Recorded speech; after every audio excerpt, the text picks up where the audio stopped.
We've all seen the depiction of a midlife crisis. That old man driving around in that sports vehicle with a young girl on his side. But what happens when we have our midlife crisis? That is what I'm going to be talking to you about today, provide you with what exactly a midlife crisis is, how to know if you are having one, and then giving you some tips to help you get through this. I encourage you to listen in just in case you may be dealing with a midlife crisis and you don't know it yet.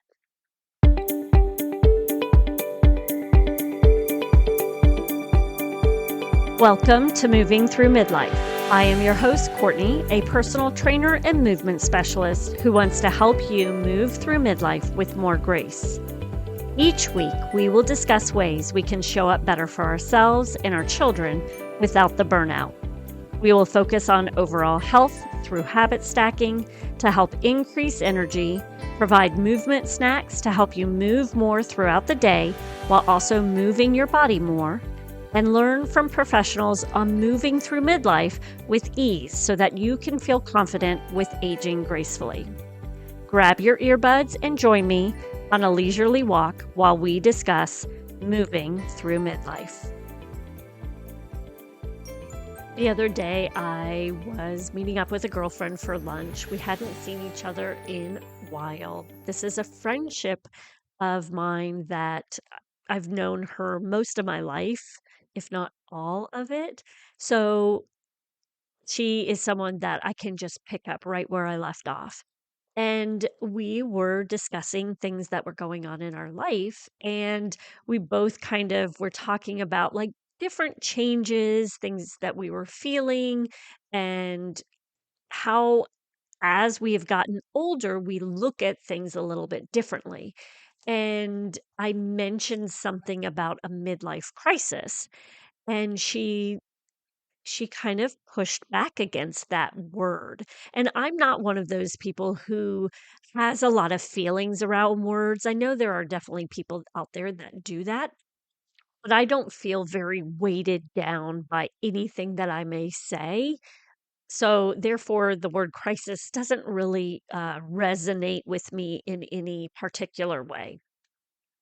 But for her, she did mention that she doesn't like that word, and, she did not feel like what she was going through was a crisis per se, but more of an awakening. She was starting to see things differently and wanting to try things more, and that kind of led me to what I wanted to talk about today.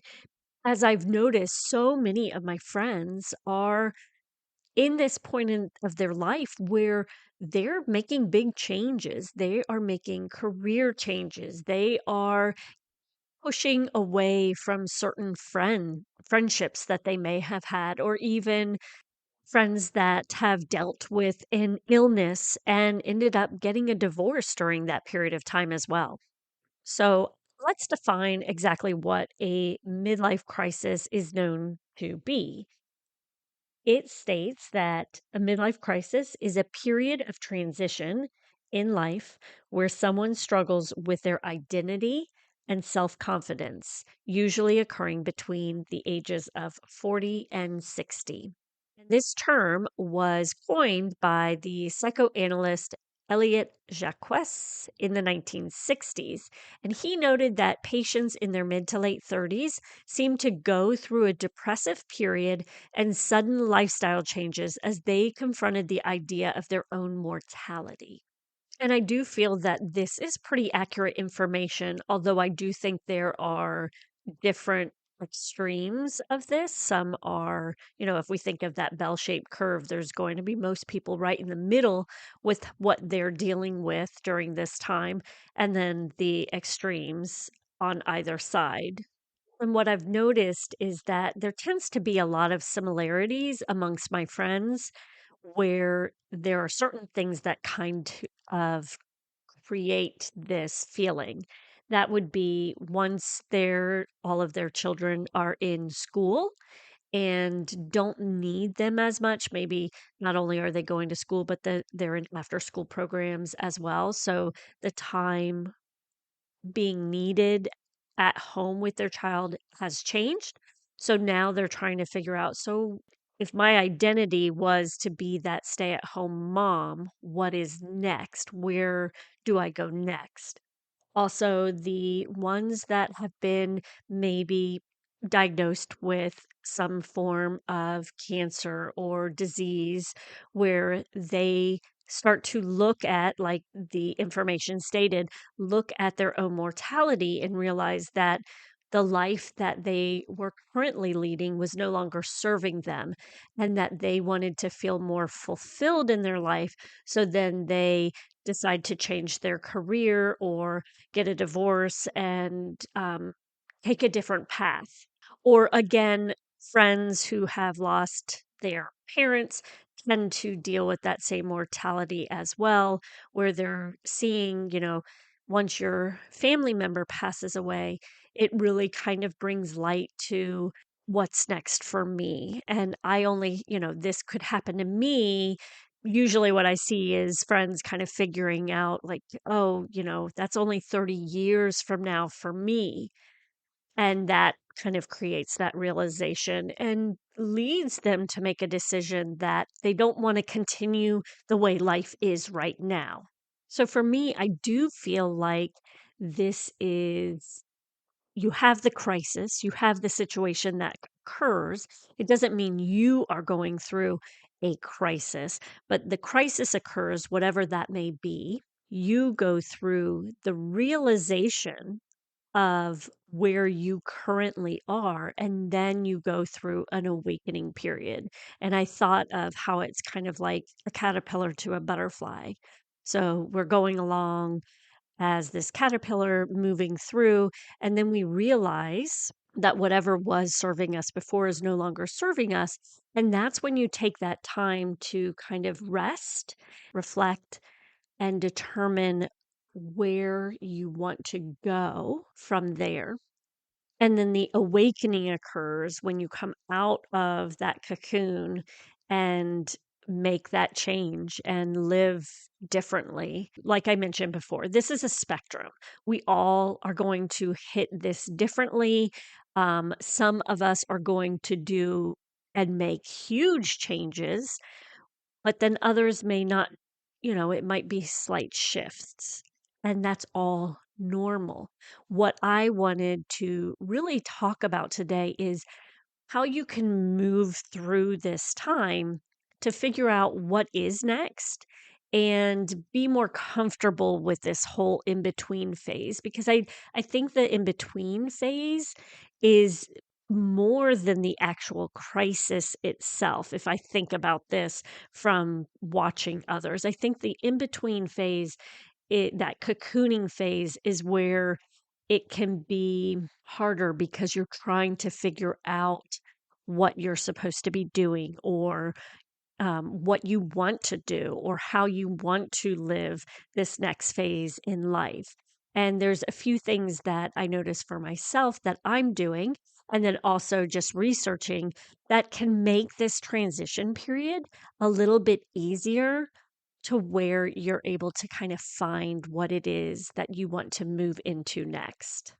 First and foremost, when you are dealing with this type of midlife experience, it is important to make sure that you are taking time for yourself, for your health. We are dealing with a lot of hormonal changes during this time, and it is imperative for us to make sure that we are doing things to decrease stress, increase joy, and just make sure that we're overall healthy. So make sure you are finding ways to move more throughout your day, going for those walks. That's going to help kind of relax you.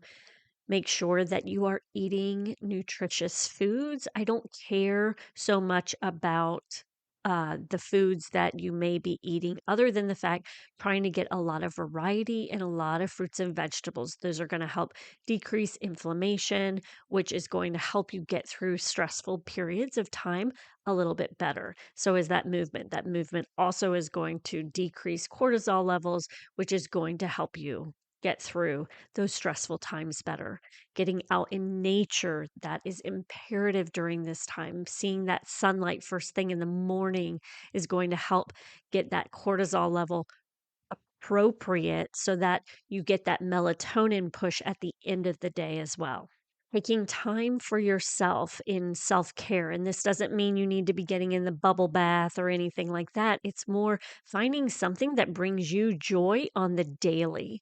So if that's reading a book or maybe to music or playing piano, whatever you have that brings you joy, spend a few minutes a day doing that to kind of help bring you back, help center you when you're doing something that you find joyful. Making sure you get a good night's sleep, all of those things. And you can go back to any of my past episodes. I talk a lot about all of these different things that you can do for your health that are going to help with this overall experience during midlife. Find the things that used to bring you joy. So, whether it was in your childhood or your younger years, think about some of the things that were bringing you joy during that period of time and work on getting that back into your life. For me, one thing that I am doing, which I'm excited about, is I love to dance.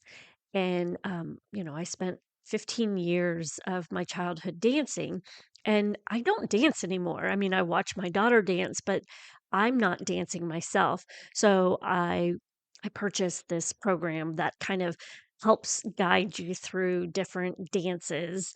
And I do that for fun. And then I'm also taking it a step beyond where, because of my daughter's dance studio, I've reached out to them about offering a class, kind of a strength and conditioning class. So I'm taking what I already have been doing for the past years and kind of incorporating it into something I love as well. And trying to create a strength and conditioning course for dancers, so that is something that I'm doing.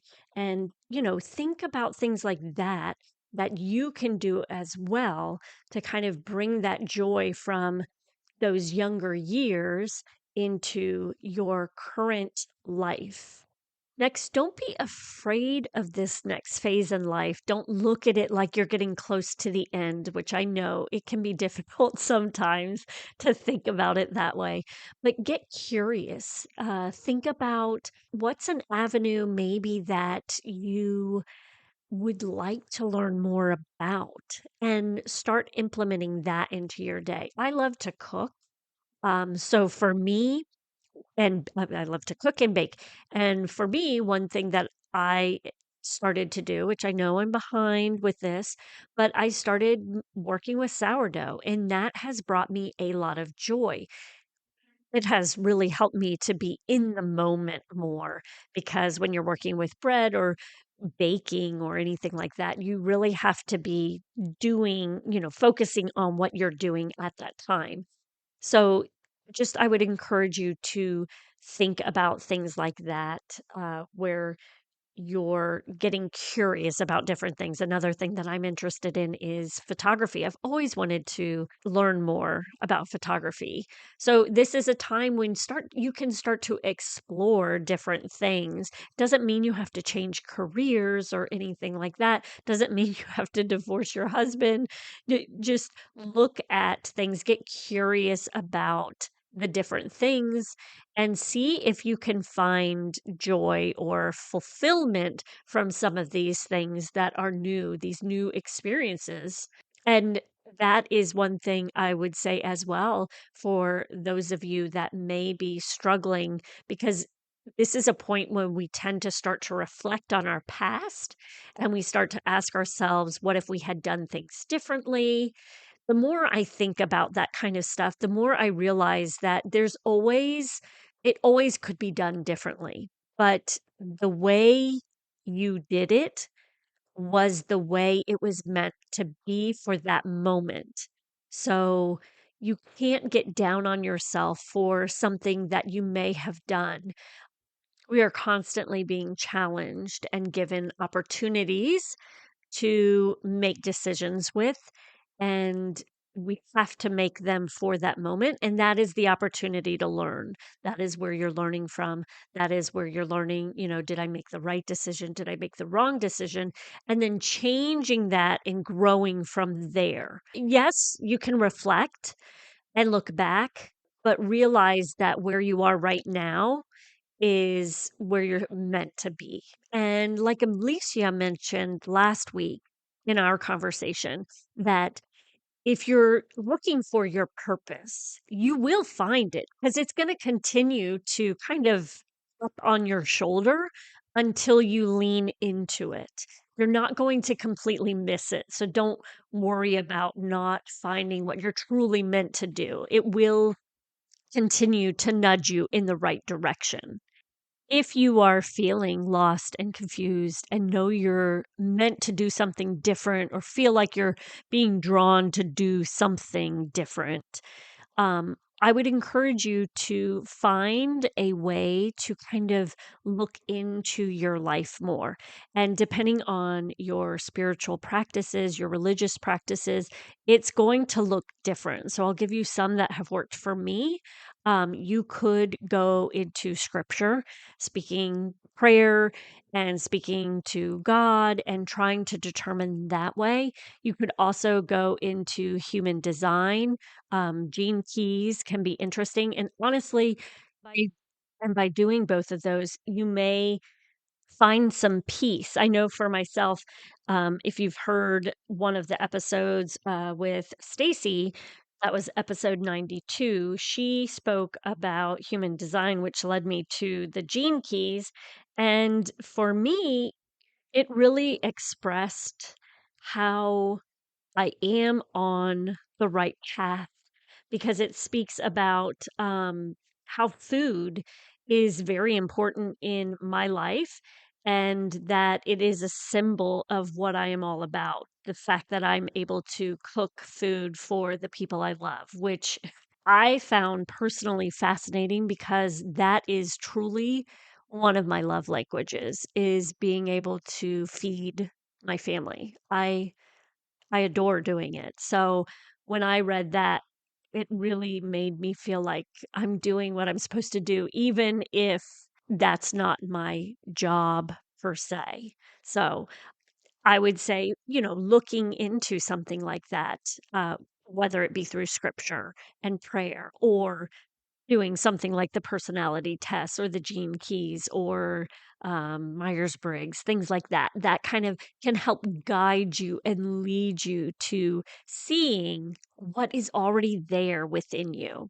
And then probably the thing that I feel will help the most with this midlife crisis, I'm doing my little hands in quotations, is because there is such a pushback on getting older and aging and trying to use Botox and do all of these things to keep ourselves from looking the way we're supposed to be, I would highly, highly encourage you to unfollow certain people on social media and follow people that are older than you.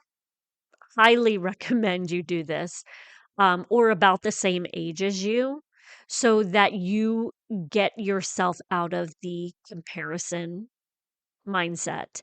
I think this can do a lot for your well being and seeing these people who are thriving at, in their midlife experiences or even those that are older. I'll tell you the other day I was talking to my kids, and I can't even remember what we were talking about. We were discussing something with work and jobs, and I kind of jokingly said, and these are ways that I kind of hurt myself. They said something about some sort of business or whatever, and I said, "Oh, I'm too old to do that." And then my daughter looked at me and she said, "Mom, I recall there is some sort of famous dressmaker, and she didn't get started until her 50s. So you still have plenty of time." So just realizing that life isn't almost over for us. Like, there's so much more, and we have to look at it in context. And when we look at people younger than us always on social media, it could make us more reflect back to the way things were. If you're always looking at high school pictures and you're always looking at things from the past, that can lead you to create this reflection mindset rather than continuing to look forward. I mean, I remember in high school and college how I was dreaming of my future. And that doesn't mean at this point we stop dreaming of our future. There are still wonderful experiences ahead of us. And it's important to make sure that we are still doing that and following people that we see are doing that as well. So we know that there's a lot ahead. So hopefully this has helped you. I don't know. Um, but if you are struggling with this period of time, I would encourage you to come over to our Moving Through Midlife community where we kind of work through different things. I try to create some movement exercises for you to work through each week to kind of help with that longevity aspect, being able to move through midlife. We talk about different things. And we also work on all of those healthy habits as well. So I hope you have a wonderful day and make sure to keep moving. I hope you enjoyed this episode and found something to take away to help you practice healthier habits, move more, or handle the midlife and aging with grace. If you enjoyed this episode, please share it with a friend or leave us a review to help us reach more moms just like you. Head to movingthroughmidlife.com to join the free community or learn how you can move more and feel better in your daily life.